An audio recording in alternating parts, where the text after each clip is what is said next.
pagbasa, isgutan nga si Moises ang iya bitawng kuan kaning nahitabo siyang kinabuhi, ang background siyang kinabuhi.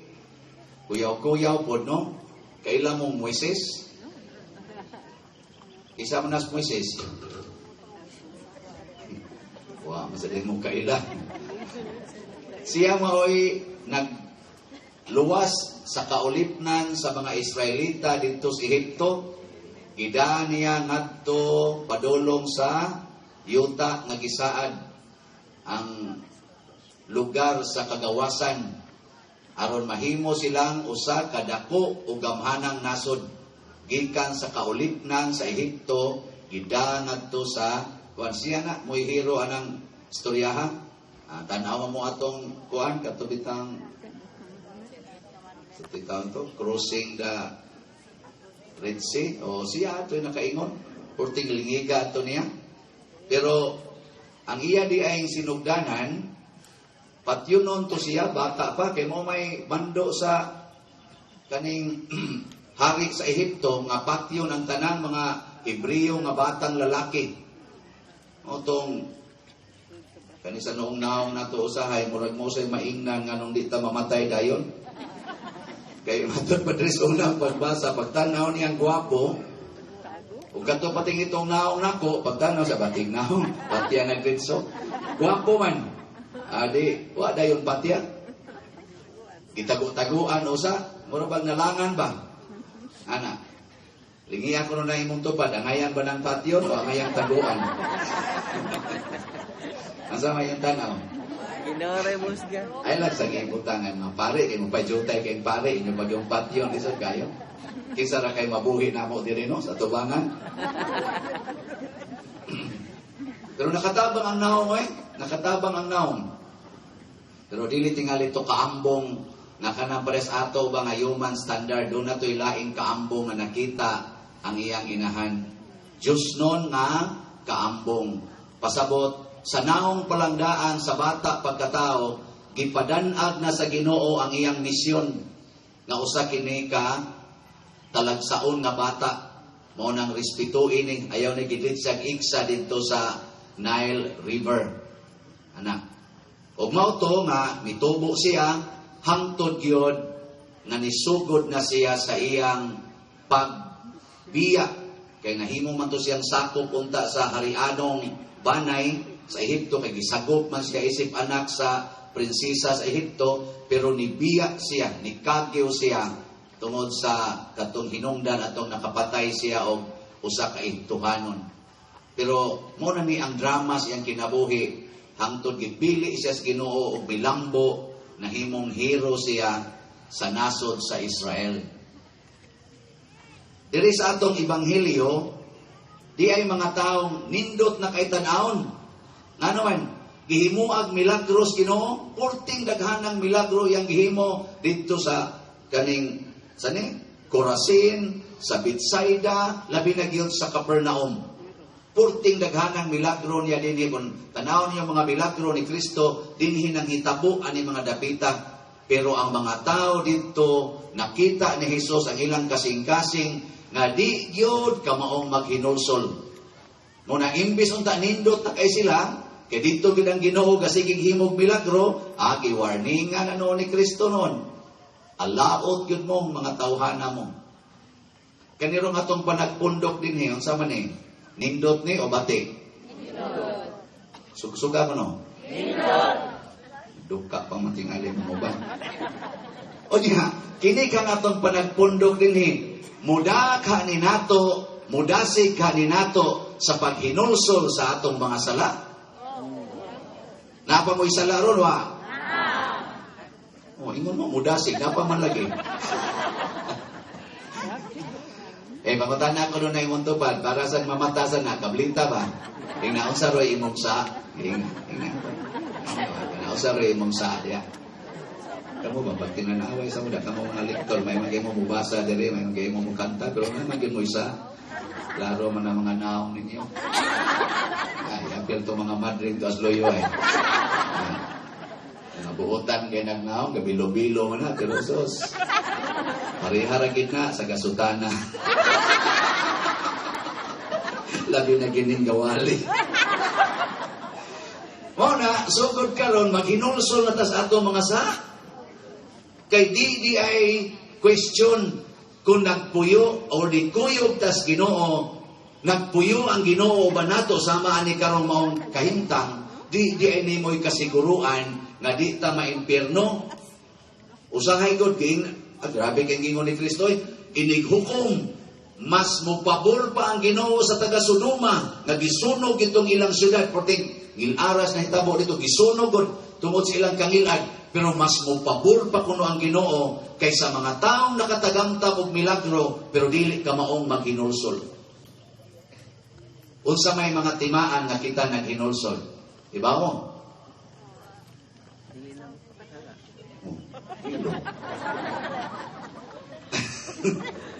Unsa may mga timaan nga ang tao naghinulsol? Wa mo kibaw? Parihatan. Ato lang yung bana-banaon. O yun lang sa mo kung okay ninyo. Pero dili ka di okay. Palabay lang sa speakers. Dunggan diya. May laing mga pare diri makahatag ninyo. O lang niyang pipila nga mga timaan nga ang tao na ginulsol. Una, kamao siyang muangkon sa iyang sala. Dili siya mangulipas sa iyang sala. Dili siya mamahid ngadtos uban sa iyang sala. Kanabitan mangumpisal nga rispare, labi na ako makadungog ko, dahil ingon, pader, ako pader, na ko'y pagdumot, sige, jukog dumot. Kaya sao, sige, pader, kining akong igagaw nga ni saat, nga bahiran ko siyang utang, wa, man kibayad-bayad, pader. May nindot na mangilang kahimtang, ako diri naman hinooy galisog, wa, man mo bayad. Akong paninglan, di man mo bayad, pader. Kinsa may di maglagot, ana. Nako, hunong anang imong pamasangil. Kanang imorong pagdumot, dili na tungod kay wa siya ibayad sa utang. Tungod na sa imong sala. Isa, wa ko bayri pa din. Kinsa pa siya di maglakot, anak. Ko, imo lagi ng sala. Ay, wa lagi ko bayri pa din. Ko, ay, o lagi ang ako'y mo bayad din mo. Imo lagi ng sala. Kaya ang ganitay kulikta, ni kumpisala niya. Sige dito kag pamasangil. Kana mo dool kag pangumpisal niya mamasangil kas uman. Ako pa dir na ko'y kalagot aning kabit sa akong bana. Kay haptod karon pa dir magkawat-kawat pagit sila kita-kita. Di magkawat-kawat nga mas lami mato kay nimo.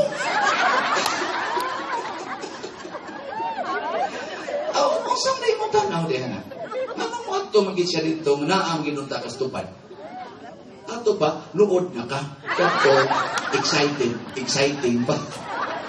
Ay, dawata na lang na. Nga, ipasangil na yung bana. Kaya nangabit ko, no, muna na asay kalagot.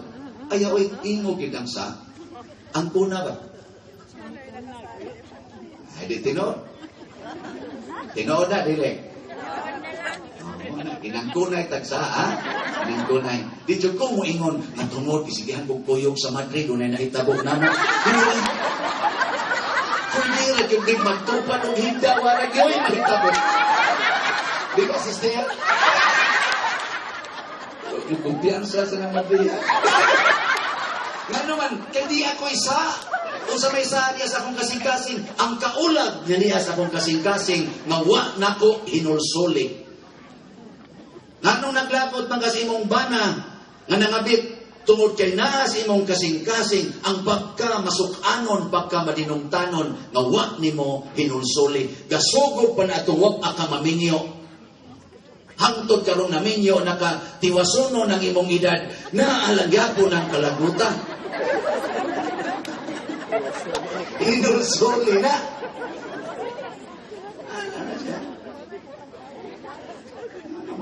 Di ba mong to? Kamu na ha, ang kuna imong sa ayaw ipamasangil. Na, sadaan yun ka, akong sala, akong sala, akong dakong sala, ako. Ay na ka, Monsignor, ay na. Kapadersyano ni kasigihan din niya. Pahinomdong anang sa, mo na lang nung nakasa, na lang, ay, wak ko'y labot na lang imong sa. Di asa ko'y ako. Ano mangilabot ko dang imo nga daghan man na. Nya ang ikaduha. Ikaduha, mo na ni ikartiman niya. Ang kunay mong sa sunod. Ikaduha, kamao kang muhigugma sa makasasala. Kana bang kamao na kang muhigugma sa makasasala? Mao na, klaro kay na naghinulsol na kas imong sa. Si San Pablo sa una, buot niyang patyon ang tanang mga tao nga supak sa iyang standard, sa ilang Jewish standard. Sa dihang nakaanggo sa siyang sala, iya nang gihigugma ang tanang mga makasasala nga buot na siyang magpapatay sa mga makasasala o gipatay gid siya nga way reklamo. Ano na? Ilingihan na mong tupad. Kamao kang mahigugma na. Oh, sige, ina, I love you. Ina ba? Kung sa mga debusyon mo sabihin, hindi ka mo I love you. Hindi lang kay murag. Kung saan man pakigugma ang makasasala. Ha? Di mo kibaw? Di gyapon. Oy. Sa dihang gikulata og maayo, gibunog og maayo ang iyang anak. Katong gabunog sa iyang anak, naginganlag Hesus na nagpuyo dito sa Nazaret. Unsa man to sila mga makasasala dili. Katubang gabunog siyang anak, sig latigo, sig luwas naong, sig kulata, makasasala to sila dili. Nagtanaw ang inahan, kay buhi pa mang inahan. Nagtanaw siya siyang anak dito nga murag iro, nga kita nagtangag, lampurnas ug mayo. Nasuko ba si Maria? Wano? Umo na. Ang paghigugmas makasasala, ayaw gamita ang kasuko. Unsa may mong gamiton? Kaluoy. Mercy. Mao na, ang imo ganing bana nangabit ay yung kasuko, kaluy isya. Kaluoy sa akong bana. Luya kay naong. Kita kay mospari o madre na kasa, kaluoy ni father o ni sister. Kita ganikas imong anak na porti na yung sagage, porti yung kusugang mangawat sa sinsiyo. Pagti pag yung adikas, computer, di ka masuko, kaluoy sa akong anak. Kaluoy. Anak. Pag uliro ni mos inyo, gikawat ang imo mga butang dito sa kawatan. Nga inyo rasang silingan, giguba pag yung inyong jealousy tuluyo. Dito ni Sod, kaluoy sa kawatan, waba ka tumasamad sa jealousy. Purot yun among TV, among laptop, tanan. Wa ba ka ito magkalisod pagdato? Ano ba? Di ba kaluoy? Yan, iuli ang imong bana nga nakasuyop sa yan, nabad trip, ikulata kag maayo, purting ng laguma sa imong naong pagkaugma, taga pag yung duhan mo kang ipon. Tanaw ka sa amin, may kaluoya sa akong bana. Purting laguma sa akong naong. Di ka maluoy, anak, nga di na kailag asawa?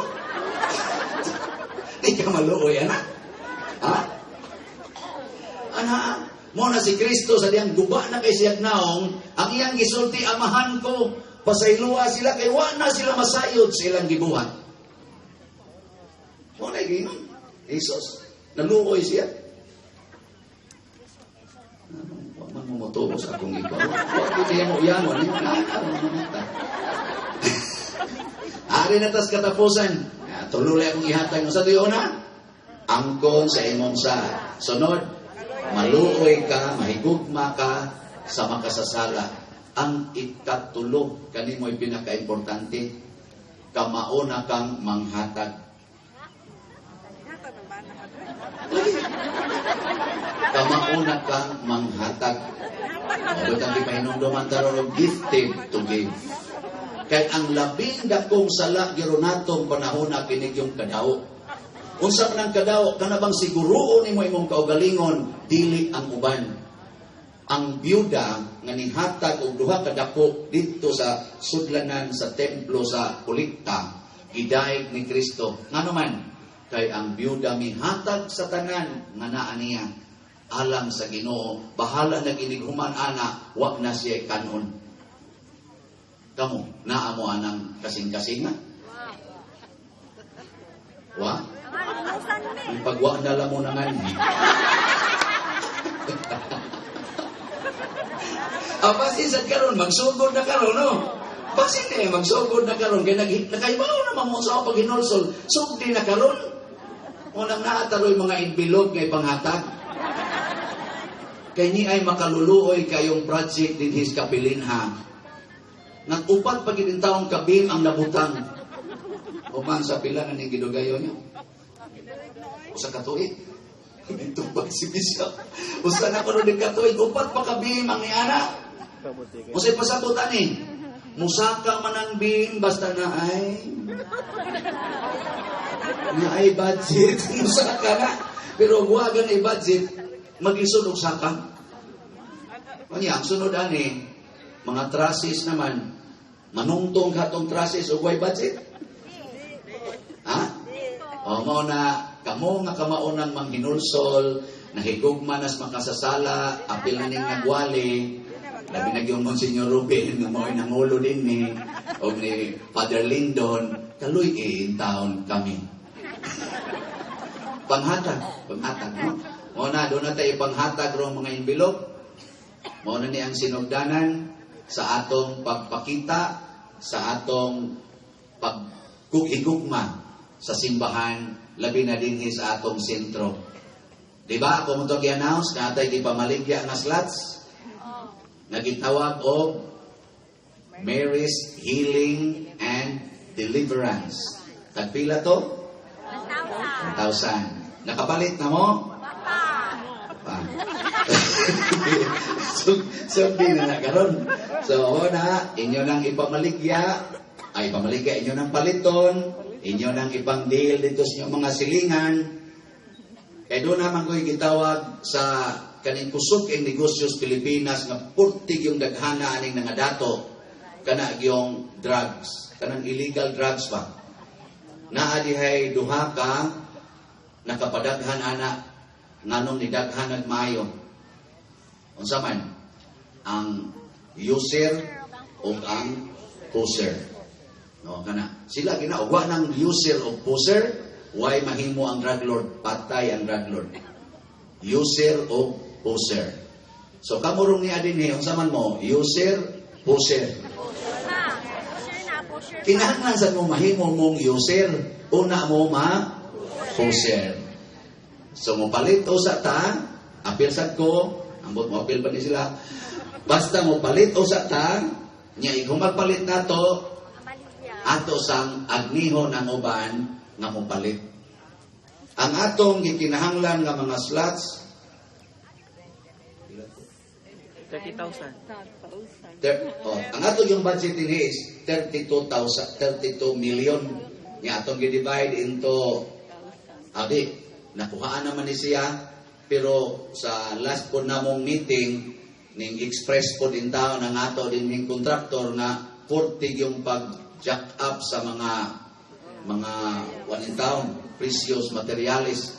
Pero ningon na sa siya, okay naman ko ana, pero murabag na igipasabot pa. Muna nga nakasabot man dayon mi, ningon sad mi kung unsa gani mga valid nga mga increase aning atong kontrata, ato na lang ni siya sad nga tubagon. So muna, misettle may karon na musugod lagi tagihap sa ato rong slots diha sa 30,000 slots.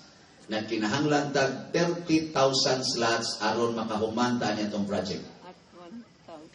Ang nahalin as of last night sa 242. 100 242. nakuha na din. 242. Pakpak ka na ito na mali. 242 na. Yan, may nosi ang 30 million o 242. Pila ba may kuwang igbabaligya? 29,000. Ha? Di mo ka mo minus 30,000 minus 242. Napatay 29,000 na 650 700. 758. Kana. Muna siya. So karon og ato niro gi-distribute, yang mamalit ang tanan, nya ato pag yung imbitaron ang tanan, sunod atong kita kung buhi pa mi og kamusad. Sunod buwan basin og 15,000 na lang ni. Di ba? Huwag ya pumunto. Mura mo mong naluya. Huwag pagin mo maghinulsol. Na, kamao na mo hinulsol. Bitaw mga igsoon, maunay atong buhaton karon o hinaot unta nga ato ning himuon sa mahigugmaon o maampuon o puno sa debosyon nga paagi. Dili kini pangwarta, kung dili practice sa atong kinabuhi sa gugma. Yung pulos na mga makasasala, si Moises minghatag sa tanan nga naa niya, hangtod yun sa katapusan nagutlo siyang kinabuhi. Ang mahal nga birhen, mihatag sa tanan nga naa niya, ang nahibilin na lang niya, ang iya na lang bugtong anak, gihatag pagyapon niya. Si Jesus at mihatag sa tanan nga naa niya, apil na ganing katapusan sa tubig o dugo, nga bisag patay na siya, sa diyang gidugsak iyang kilid, mipabaha paghihapon sa tubig o dugo, kay gusto gid siyang manghatag nato. Kita sad in return, manghatag sa taniya o practice-practicean taning kapilinha. Practice ba? Doon na pa'y daghang pagpanghatag. Labi na yun, ang pag-share sa imong bana, ngadto sa uban. Kana, sa Diyos nun nga paagi. Ang pag-share sa imong asawa, ngadto sa kaparian. Kana, sa Diyos nun nga paagi. Po, no? Ang pag-share sa imong mga uyab, ngadto sa lain. Sa Diyos nun nga paagi. Kay daghang kay nato nga yawanon, siluso, dali kay maghunahunag dautan. Makita las pare nga nag-agbay o mubo kay sure, dayon yung palas pare na yun. Uy, dili to, pag-umangkon tos pare. Pag-umangkon, wala ka kaila. Yan, pagsunod agbay pare, mabdos na siya. Ala, pare, nakaanak na siya. Dili, doon na to'y bana, na bisita lang ni Father. Paggawas doon sa bata, liwag kang Father, ganyan. Dili, ay, gasige man siyang tutok ni Father. Bato yung takot na to. Nindog na ta.